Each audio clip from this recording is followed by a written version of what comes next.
America के राष्ट्रपति Donald Trump को सब कुछ चाहिए। अनंत काल तक अमेरिका के राष्ट्रपति का पद चाहिए। इजराइल और ईरान में युद्ध भी चाहिए और शांति भी चाहिए। उन्हें पड़ोसी देशों से मधुर संबंध भी चाहिए और पड़ोसी देश के साथ दीवार भी बनानी है। उन्हें अपने मित्रों के लिए युद्ध भी कूदना होता है और उनको शांति का नोबेल पुरस्कार भी चाहिए। यानी ट्रंप की हालत है कि कोई कुछ भी कहे या करे, वो बस इतना जानते हैं, मेरी मर्जी।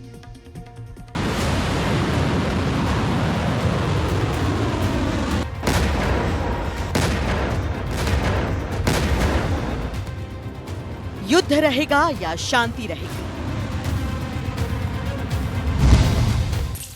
इस पर ट्रंप कहेंगे कि वही रहेगा जो मैं चाहूंगा, मेरी मर्जी।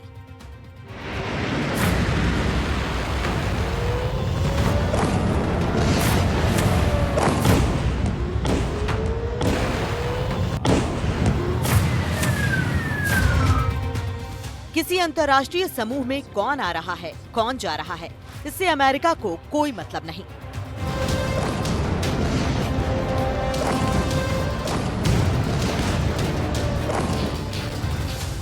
G7 की बैठक बीच में ही छोड़कर चले गए। अब ट्रंप कहेंगे मेरी मर्जी। अमेरिका में राष्ट्रपति तो कोई आदमी 2 ही बार रह सकता है, लेकिन ट्रंप चाहते हैं कि उनको तीसरा मौका भी मिले।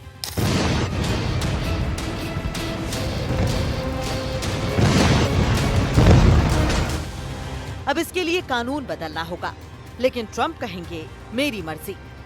दुनिया के तमाम देशों से अमेरिका का कारोबार चलता है, लेकिन ट्रंप टैरिफ की तलवार लेकर बैठ गए हैं।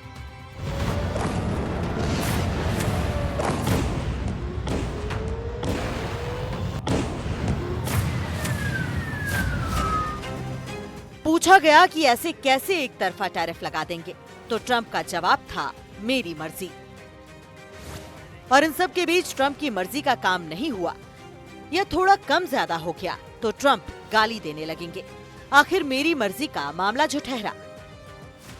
दुनिया के सामने शक्तिशाली देश का राष्ट्रपति कैसे एक बेहद गंदी गाली देता है, ये हम आपको सुना नहीं सकते, लेकिन इजराइल ईरान के बीच युद्ध विराम को लेकर उन्होंने जो कहा और जिसमें गाली भी दी, वो सुनिए।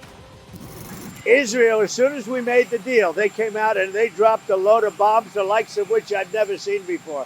The biggest load that we've seen. I'm not happy with Israel. You know, when I say, okay, now you have 12 hours, you don't go out in the first hour and just drop everything you have on them. So I'm not happy with them. I'm not happy with Iran either.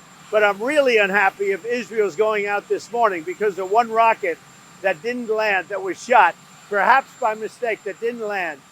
I'm not happy about that. You know what? We basically have 2 countries that have been fighting so long and so hard that they don't know what the they're doing. Do you understand that? तो Trump का मामला उस फिल्मी गाने की तरह है कि मैं चाहे ये करूं, मैं चाहे वो करूं, मेरी मर्जी। ये मर्जी कैसे ट्रंप अपने हिसाब से चलाना चाहते हैं, उसको आप ऐसे समझ सकते हैं। इजराइल और ईरान के बीच युद्ध में ट्रंप कूद पड़े, उनकी मर्जी थी। फिर अचानक युद्ध विराम का ऐलान भी कर दिया, ये भी उनकी मर्जी थी। भारत और पाकिस्तान के बीच युद्ध विराम का श्रेय लेने खुद पहुंच गए, ये भी उनकी मर्जी थी। भारत ने उनके झूठ को बेनकाब कर दिया, फिर भी नहीं माने, ये भी उनकी मर्जी थी। दुनिया के हर देश पर टैरिफ लगाने की जिद पर अड़ गए, ये उनकी मर्जी थी। जब दूसरे देश अड़ गए तो ट्रंप ने अपने कुछ कदम पीछे खींचे, ये भी उनकी मर्जी थी। कनाडा को अमेरिका का 51वां राज्य कहेंगे, ये भी ट्रंप की मर्जी थी। और ये भी ट्रंप की मर्जी थी कि वो मैक्सिको की सीमा पर दीवार खड़ी करना चाहते थे। ये ट्रंप की ही मर्जी थी कि उन्होंने ईरान के परमाणु ठिकानों पर हमला बोल दिया।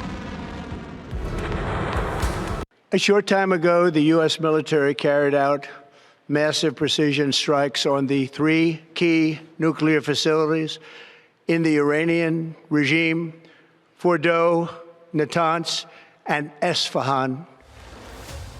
कुछ समय पहले अमेरिकी सेना ने ईरानी शासन के 3 प्रमुख परमाणु ठिकानों फोर्डो, नंताज और एस्फान पर बड़े पैमाने पर सटीक हमले किए थे। अपनी मर्जी का करने के लिए ट्रंप संवैधानिक मूल्यों की भी धज्जियां उड़ा देते हैं। आमतौर पर अमेरिका का राष्ट्रपति कोई बड़ा फैसला लेने से पहले कांग्रेस से हरी झंडी लेता है, लेकिन ट्रंप ने ईरान के परमाणु ठिकानों पर हमला करने से पहले ऐसा नहीं किया। राष्ट्रपति डोनाल्ड ट्रंप द्वारा कांग्रेस की मंजूरी लिए बिना ईरान में परमाणु स्थलों पर बमबारी करने का निर्णय ने वॉर पावर एक्ट पर बहस को फिर से हवा दे दी है। 1970 के दशक की शुरुआत में पहली बार स्थापित इस अधिनियम का उद्देश्य युद्ध शक्तियों की जिम्मेदारी को कांग्रेस और उपराष्ट्रपति के बीच बांटना है।